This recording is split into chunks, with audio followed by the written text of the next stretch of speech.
I think you'll notice, my feeling is there's fewer, even though we're playing the better football, or the best football that you can say we've ever played, I think some people are bored, just because it's so good and there's no competition. People have said that, and I think it's harder to fill home games as well this season. With Champions League games, going back to sort of student pricing, there's a big connection between City and the two unis with selling tickets. It's everywhere. It's usually about £13, £14 for Champions League games, which is great. And I mean, I've made the most out of that because why not?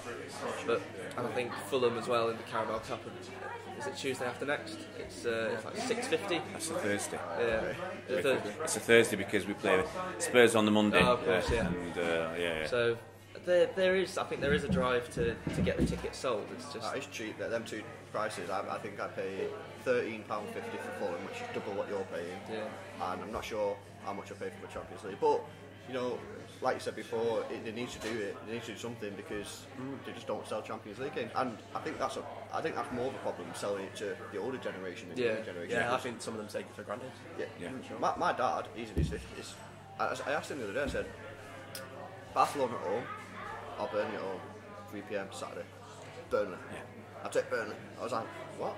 And he'd rather go and watch Burnley at home than Barcelona. Yeah. And it's because I don't know why it is, to be honest.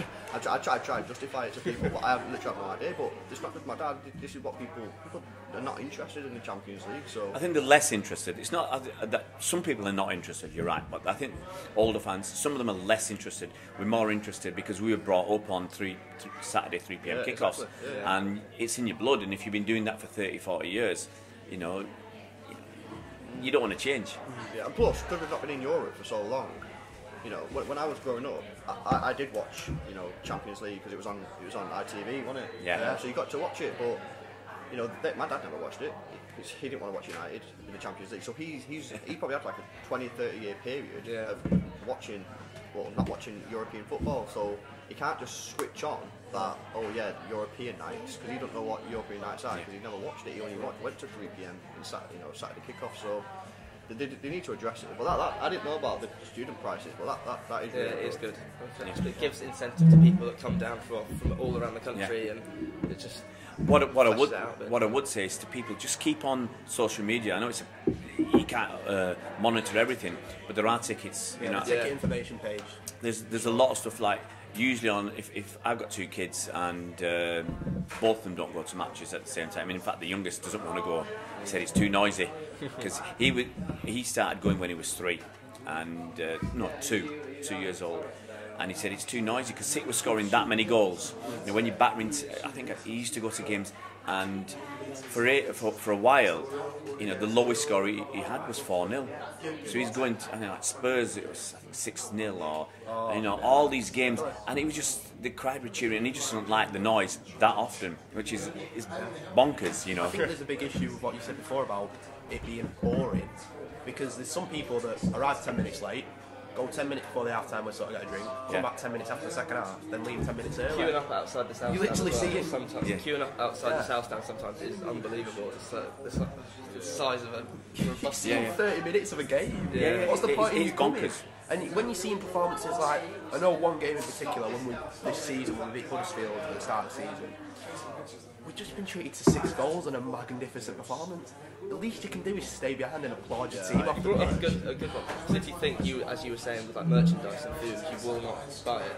You think sort of drinking, if you want to drink in the ground, that's an expensive thing to do. So a lot of people, they drink outside the ground, Mary D's.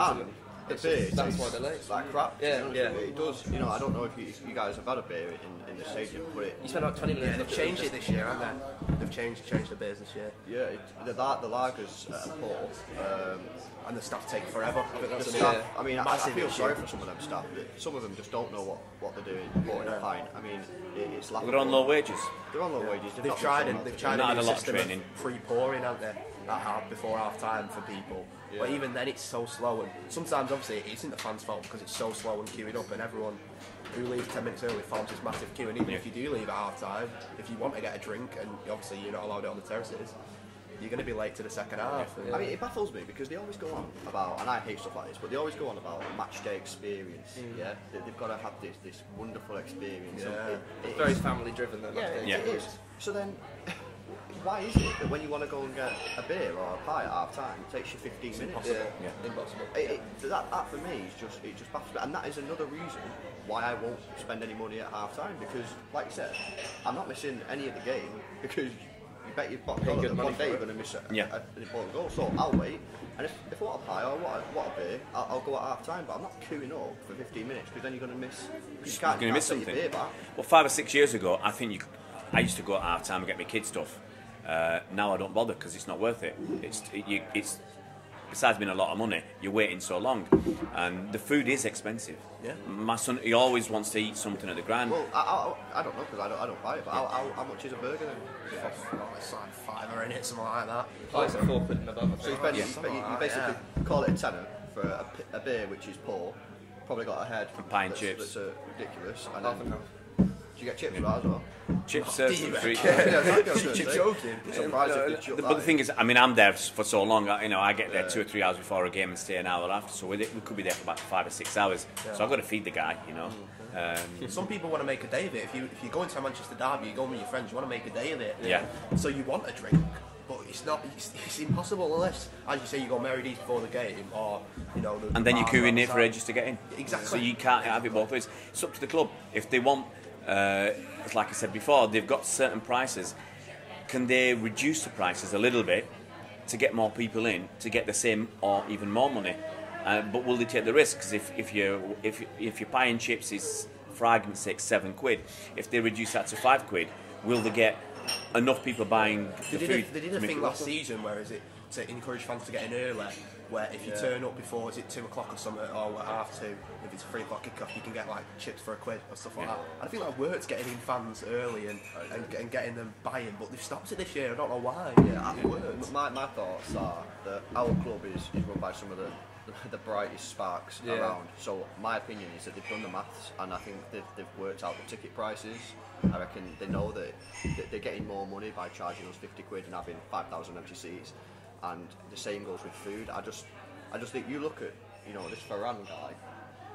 He's a clever guy, and he's gonna only have clever people around him. So my thoughts are they've done the maths, and I think they know that this is.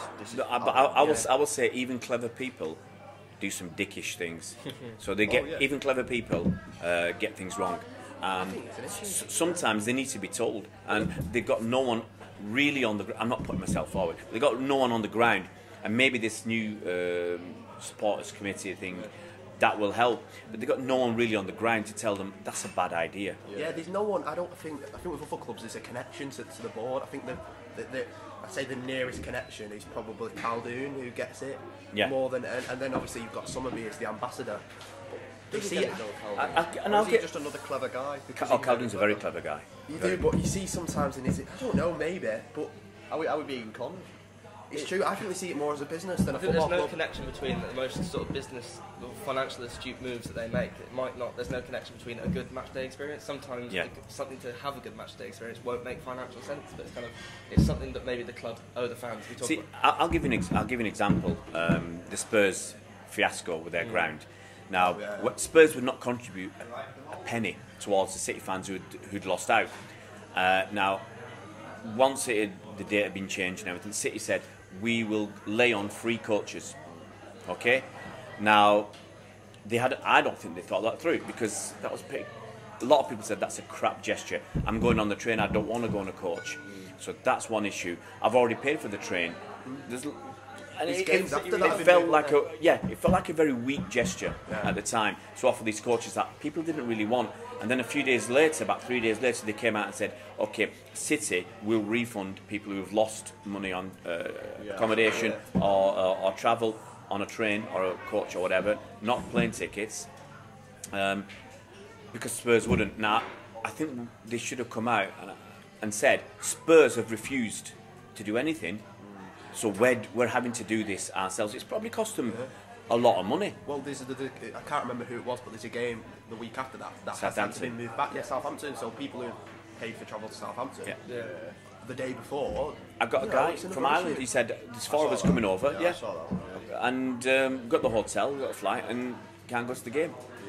And Manchester's a great place to go. But if you're going for the game, you want to watch the game. But I think what City have done is it's Tottenham's problem. No, it's not Tottenham's. It's not Tottenham's problem. It's Tottenham's fault, and Tottenham just washing the hands of it. Yeah, and the that's Premier fault. League are washing the hands of it, and give City the due. They're doing something about it when it shouldn't be them. But I think I would have loved them. They don't want to cause controversy, so they won't come out and say Tottenham are ball bags. It's all their fault. We're doing the best we can to help you guys in this tough situation. It's the same way with the newspapers. They come and slate Raheem Sterling, and they're still at it. 2 years after they started, and City won't say you're banned. No, yeah, that's a massive thing that we could do. Really Good example of that was it Neil Ashton. I think it was a week, and he was writing. I think it was in the Sun, and it was very anti-City, and he was having a massive go at the club. Then next Saturday, playing at home, he's invited into the press corps. There's no, I think the City are very sort of passive with criticism. I mean, Raheem Sterling, it's been very. He's sort of not been left to his own devices, but they've shielded him. But they haven't countered back. They have never come out and said anything. Yeah. And I've written to the club. They don't reply. We want you to say something. We want you to make a statement, and we want you coming out actually and backing him. Yeah. You're publicly backing him. Some of the stuff that they write about him is actually disgusting. Yeah. And it's lies. Yeah. It's Yeah. lies at the end of Well, the like day. Burnley away after the Euros, you let your country down. What's that about? I mean, they all did. Yeah, but I won't go that far. But we weren't great. But the thing is, the club, my feeling, obviously you guys feel as well, and that they should back our players, and especially Raheem more. Yeah. And the best way to do that is actually either say something or say to a newspaper, not just a journalist, you're banned for 1 month. Yeah. Ferguson would have done it. Oh yeah. It depends what they write, because what you don't want to get into is some sort of dictatorship where some guy writes a negative article about you and then you ban him. But It's when not it's even constant negative, though, is it? abuse, It's just silly. It's yeah, just when it's constant abuse, then that's where it becomes, and talking about a player's, what he's doing in his personal life. I don't care if Raheem Sterling's in Primark or at Greg's. I don't. Or is that breakfast? Yeah, Yeah. honestly, I don't But care. I think when the cumulative effect, maybe it's not affecting him, maybe he's switched off, but it does anger the City fan base because they think you're bullying this guy, you're persecuting him, you're going after him again and again. I mean, there was one this week, I think it was in the Daily Mail, where they were talking about Raheem's warm-up shooting being, below Well, I par. personally think there's an issue with that, not just in the media, I think in the club. I think, in particular, where I sit, maybe not nowadays because obviously he's constantly performing at a really high level. In his early days when he wasn't hitting the heights, no one was backing him, everyone was just like, game on. As soon as he lost the ball, I think there's an attitude, I don't want to generalise it, but with all the fans to be like, if David Silva gives away a ball, it's lucky David, but if Raheem gives away, it's right, game on. I think it's because Sterling came from Liverpool, though. I think before Sterling came to City, I think a lot of City fans probably didn't like him. It's kind of, I remember. But I think there's some as well. David Silva's come through the club. Yeah. He's been here for so long, and he yeah. came through the from one era to the next, and people love that it. ways nowadays, and I'm just really scared that it's going to happen to Riyad Mahrez as well because he's starting. He's missed a penalty. Everyone misses penalties. People forget Sergio Aguero missed a penalty in a UEFA Champions League quarter-final. Okay, we got through, but that was a massive penalty. He missed it. He didn't get the abuse that Riyad Mahrez got the other week. I'm just scared that sometimes some fans, when you've got to support the next generation, because at the end of the day, in a couple of years' time, there's going to be no Vincent Kompany, there's going to be no David Silva, there's going to be no Sergio Aguero. I think this is sort of modern society. People want everything here and now. So if you don't deliver, you're out. And that's sort of true with the club. We've got 3-4 wingers. If you don't deliver, you're out. But I do think the abuse on Sterling is wrong. And for me, last season, I thought he was our best player over the year. I mean, most people voted Kevin De Bruyne, which I'm not going to pick an argument with you about it. But if I had to vote, I would have picked Sterling because the amount of games that he won us that year and his constant effort, I had him as my player of the year. So for me, he's our most important player, and he's so versatile. Yeah. Definitely at the moment, he's our best player by far at the moment. He can play literally anywhere in the attacking third. Yeah. He can play left, right, striker. He can play Off, yeah. So I think he's mint, and I think people just lay off him. Because what you got to remember about him, he's not the most technical player. He's technically very poor, I think, but On the ball for sure. yeah, on the ball, I think he's not technically great. Some of the stuff that when he shoots from 2 yards and misses it, he's not great. But what you got to think is he's going to get, because he's so good at being in the right place at the right time. He's going to get normally three chances a game. Him and Pep were just a match made He's in going to heaven, miss wasn't one. it? It really was. Yeah, of course he was, and he's what we needed really, because Pellegrini didn't get the best out of him. No. Well, there was rumours that he was going to be gone one day, and then Yeah. Pep called him and said, "Look, you're definitely part of my plans. Stick around." And you know, with him on one wing, you've got Leroy on the other, who's, for me, he's the nearest we're going to ever have, apart from maybe Kevin De Bruyne, to a Ballon d'Or player. Touching on Sterling, we need to sort the guy's contract out, because he's got Real Madrid are coming sniffing. He's got 1 year. It's paper talk. Yeah. He's got 1 year in the summer. It's getting quite worrying. I've just said he's our best player. He's got 1 year. We don't know what the Arsenal and Sanchez situation is. Yeah. Well, I don't want to. I did a video on this either end of last week or early this week. The longer it goes on, the more likely he's not going to sign, because Or the more money he gets. sorry. Or the more money he gets. Because the longer it goes on, City going to have to pay up. There's one way. The way I look at it is, I did a video in the summer and I said, as soon as it gets into next year, if it comes the summer, his agent's going to be saying, look, Raheem, if you run down your contract, you can get a signing on bonus from the next club of 50 million quid. Okay, that's a lot of money. See, I'm not too worried about it, because I feel like Pep signing a contract was a massive thing, because if he would have done what he did at Bayern in 3 years and that's it, he's moved on, I think Raheem could have gone with him. Also, there's very few clubs he could actually go to, really, sort of. I think that, you know, look what happens at Gareth Bale at Real Madrid. Yeah. If Sterling misses one chance, they're like, they're vultures, aren't they, on a player? Normally, if you had to pay 100 million for Raheem Sterling and pay 300 grand a week, there's not many clubs you can go to. Yeah.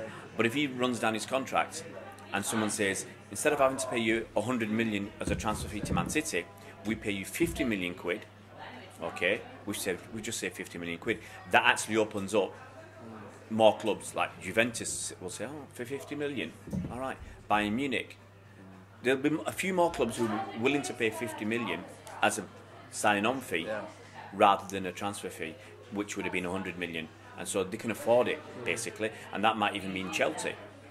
Yeah, I still think he will sign eventually, but I think the longer it goes on, Raheem Sterling is in a better position in the club, because For sure, right now, you know, he's a £100 million player right now, and you know, he gets to, in the summer, is he worth £100 million at that point, given he's only got a year left on the contract? January, if he's still not signed, he's got 6 months left, he's certainly not worth 100 million then. You know, the value's just dropping and dropping and dropping. And he's just saying to the club, I'll have an extra 20 grand, I'll have an extra 20 grand, and that's what's going to happen. Especially with his performances. Yeah. The more time spent thinking and talking about how much Raheem Sterling is going to be earning, then the more he's going to get criticised, because I mean, we know how the media love to sort of vilify him and talk about. Yeah. Well, the Mirror brought it back up. They brought it back up last week or something. I tried to call out Darren Lewis, but you know, he's very vocal when he says, "Oh, I support Raheem and whatever." But when I actually look for it in print, or in digital or in print, I can't find Darren Lewis's support for Raheem. But the Mirror just came out, rehashed an old story, something that Raheem said last December. I think they asked him about, you know, he said he'd like to play in Europe sometime. Yeah, Spain, you know, I think it was. Spain, because it's warm and whatever. But that's just something you would say. You know, if I asked you, would you like to play, you know, in Spain or wherever? Any player would want to play for Real Madrid. Because it's the Barca Real But he Madrid. didn't. I don't think he said where. He just said it's nice and warm there. Yeah. You know. But the Mirror come out with, because he had nothing else to talk about in the international break, so they go back to something that he said in 2017, which they'd already talked about in 2017. Something we've been good at in the past, I think, contract situations. Like, I think a good example is last year, Edison was brilliant, and then we've tied him down. Yeah. Kevin De Bruyne, we've tied him down. There's a few, Fernandinho, David Silva, we've tied him down. With Sterling, it's a bit different. It's the same with Brahim Diaz. He's in his last year of his contract. He's one of our stars of the academy. He's looking at players like Jadon Sancho, who's just got his first England cap. Well, I can get first team football somewhere else. And if clubs come in for him, like they're saying that the big European clubs are, saying we'll give you the game time, just look at what Jadon Sancho's done. It's a problem for our academy. I don't think we'll hold on to Diaz. I think with No, Mahrez I think coming in, I think he's. We held on to him this summer because he wanted to stay. He didn't want to leave. Things he'd said about David Silva and the other players and Pep, he wanted to stay. And I think the feeling was the club wanted him to go out on loan, and he just said, "No, I want to stay." Same as Zinchenko. It was up to him, and he said, "I want to stay." And you know, it's for Zinchenko, it's about getting lucky, getting the breaks. He had the break where it's bad luck for Mendy or bad luck for Delph, but Zinchenko gets a shot. But it's tough with these contracts. Yeah, I think that's a credit to Pep, if anything, that all these players want to play with him. It was the same, he wanted to keep that the Douglas Luiz, he didn't want to send him back on loan, but there's a problem with that, just keeping sending our players on loan. We had no choice with Douglas because he couldn't get the work permit. Yeah, and it's but players like Patrick Roberts, why is he still at the club? Why is he still Why we're still paying him wages? Why is He he was not brought in just for the English club quota, wasn't he? Oh yeah. I don't think it was simple as that. But Patrick Roberts, when Pep apparently wanted him to stay, he said, "No, I want to go back to Celtic on loan." And I don't think he's got the balls. Yeah, I don't no, think he's there's got no the balls desire to there, do is it. there? Why is he See, going back to Celtic? That's yeah. not trying to be disrespectful to Celtic, but you got to understand this guy. You know, when he first come to the club, I watched him in a few Yeah. games, and he was Awesome. good player. Yeah, He was very exciting, promising. yeah, it was exciting. So, you know, was he any worse than Jadon Sancho was when he was in the academy? You know, but not a lot in it. And look what Sancho's done. Sancho's gone to the club and said, you know what, I'm leaving because I want first team football. And he's gone to Dortmund, big move. Yeah. You know, massive club, foreign country, don't speak the language, and you know he's reaping the rewards. What's Yeah, he's Patrick Roberts smashing doing? it. Where's he's he doing now because he went to He's Celtic taking and that gamble. he's, Is it Girona? It's Girona, yeah. yeah. And he's not even playing on a regular basis. And that's because for me he didn't have the minerals. Yeah, Yeah, that one. Guardiola gives you the chance, and you say no, I'm going to Celtic. Well, that one extra season he See you went later. to Celtic on loan when Pep said stay and show me what you got, and he said no, and then he went to Celtic for that 1 year. He came back, and then suddenly Foden and Diaz are ahead of you. Yeah, that's why I think it's a massive problem for the academy, because they're looking up and you're thinking, who's got a chance? I mean, Foden has got opportunities and obviously scored his first goal, but he's still down the pecking order. You know, there was a massive chance a couple of months ago to play Foden after Oxford, and he played John Stones in defensive midfield. And there's some games where you think it's perfect for a Foden, 3-0 up. Huddersfield, I think, was one of them. Yeah. Was 6-0 up. I think I agree with what you're saying. It is a big problem for the academy. I think the one difference is Phil Foden's from round here. He supports the club. Yeah, there's not going to be an issue with him. When you get in these Spanish players and guys from London, They got no allegiance. They're not bothered. And why should they be bothered? Yeah, they're trying the best. Like you saw that Adrian Penalbe came on Yeah. against Oxford, so they're trying the best. But it's because at the end of the day, when Manchester City went on Burnley, with all due respect, we want to win titles, we want to win cups. It's hard to just throw these players in when we want to win games. When the pressure's on the manager to succeed, a lot of managers don't want to take the risk in trying to nurture somebody through. If you know you're going to be here for 4 or 5 seasons as a manager in the old days, then you can take the risks over the course of a season to bring players through. It's Well, just do what we've done with Sancho though. So if we can bring talent in and sell them on early, don't sort of hinder their development. Don't loan them out and loan them out and loan them out. Just sell them on, and then it won't be a problem. the business model is. That's part of the business model, There's to a few get players that get are them doing in that, yeah. and sell them on. Get them in. There's only Sancho's one. a great example. I think what I did another video a while ago, and I said only one player that I can remember has come back to City after going out on loan and actually done something. I mean, Patrick Roberts just came and went on again, and that was by accident. That's Muric. So he only came back because of the injury to Bravo. Yeah. Nobody else goes out on loan and comes back to make it at City. I think the policy is you do 1 or 2 good seasons out on loan and you get sold. Yeah. When I went on like a tour and you're speaking to people at the academy, they were saying, you know, it's if you're not going to get into the City team, they want to give you a career. So players like, for example, that Daniel Azani that we signed, he's gone on loan to Celtic. Okay, he's not getting games, but if he gets games, we can sell him on. NSU now, all them players Yeah. we've bought, not specifically to play for City, Yeah. but to develop the careers and sell on and get profit out of them, and it's worked. Aaron Moy was a brilliant example. We brought him in from Melbourne, our partner clubs, and sold him on to Huddersfield. So I think there is an issue with the fact that we want a challenge, but we also want to bring for youth players. But when players are good enough, like I think we all agree that Foden is definitely good enough to play for Manchester City. Yeah, at Pretty such a much young rises. age.